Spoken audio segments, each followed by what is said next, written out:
It never ceases to amaze me that in the world and community of synthesizers, there can be such divisiveness and negativity about other people's preferences and choices, and an unwillingness to even communicate in a productive way about how people choose to express themselves musically.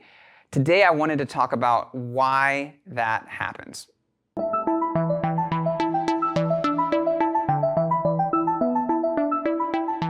Hi, I'm Zach Marr from Alamo Music here in San Antonio, Texas. You can find us online at alamomusic.com. If you haven't already, hit the subscribe button, turn your notifications.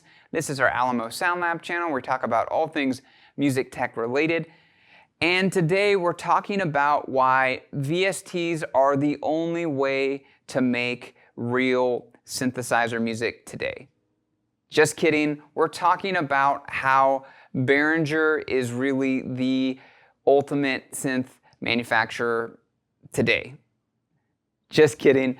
But I hope you felt something when I made those comments, positive or negative. It probably evoked, those are controversial things that get thrown out online all the time and in conversations between musicians out in the world. And the subtext of this conversation is a book by Jonathan Haidt called The Righteous Mind: Why Religion and Politics Divide Good People. And I have retitled it The Righteous Synthesist: Why Synthesizers and Drum Machines Divide Good Musicians. And I'm just gonna take the ideas from that book and apply it to this conversation about why we get entrenched, why we bunker down with our choices, find a community to reinforce what we think, and fight, for lack of a better word. And there's a quote from his book that I think is so interesting. In the book, he is I forgot technically what he is actually, but he's a professor and a thinker, and I think he's also a researcher, so they do a lot of kind of studies and find out how people make decisions and try and validate that through academic research.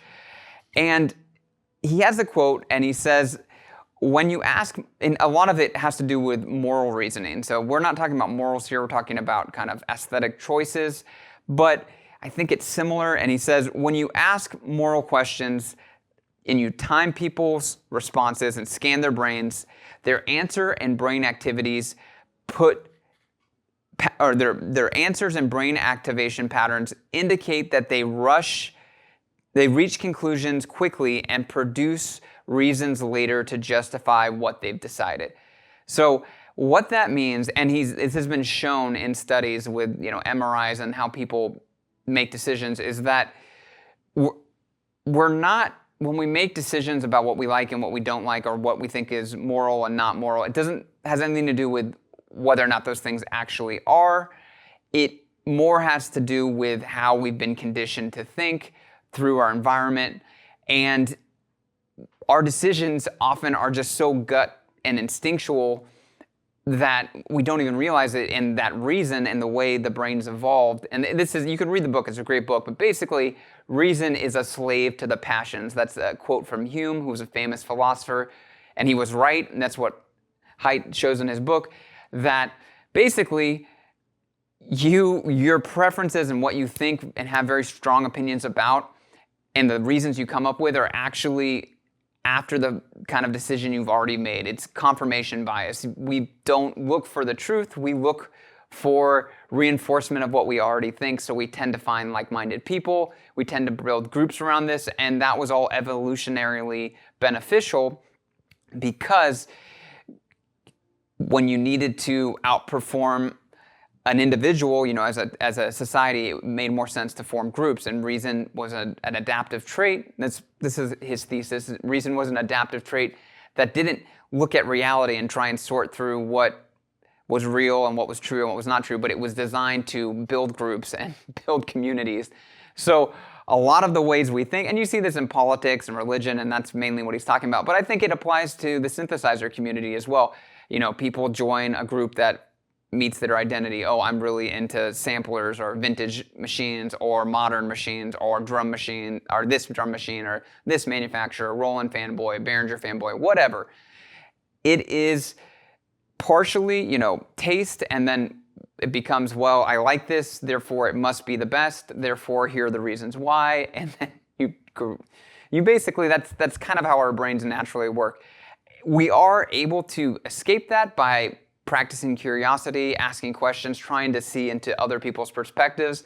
And I think that's a much more productive way to go about life and conversations with other musicians. But we are hardwired to fight and to form groups. So I think it doesn't bother me to see that online. It's kind of how we're wired. But I wanted to bring it up in the context of this book because I think it helps often when you understand that this is just instinctual and it's not personal and it's not evil when people get ugly.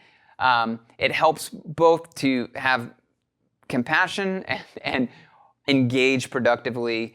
And hopefully when you realize that you may do that yourself as well, it'll allow you to open up to other forms of synthesis or other walks of other musicians' kind of workflows and instruments that they choose. It just makes life richer. And really one of the points of this channel is to engage in community, engage in dialogue with as many different walks of music technology as possible. And so this is kind of a rant and ramble, borrowing loosely from a book that I like. But I wanted to share this. Would love to hear your thoughts below. If someone has a better summary of the book, please paste it below. This was a very loose description, applying it to the synthesizer community, which at times can be kind of toxic. I hope it evolves and becomes a little less so. But we're human, so who knows if that will happen. We'd love to hear your thoughts. If you want to, hit the subscribe button, turn your notifications. You want to see more content like this. If you want to talk more, find us at albummusic.com. Thanks for watching. Hope you have a great day.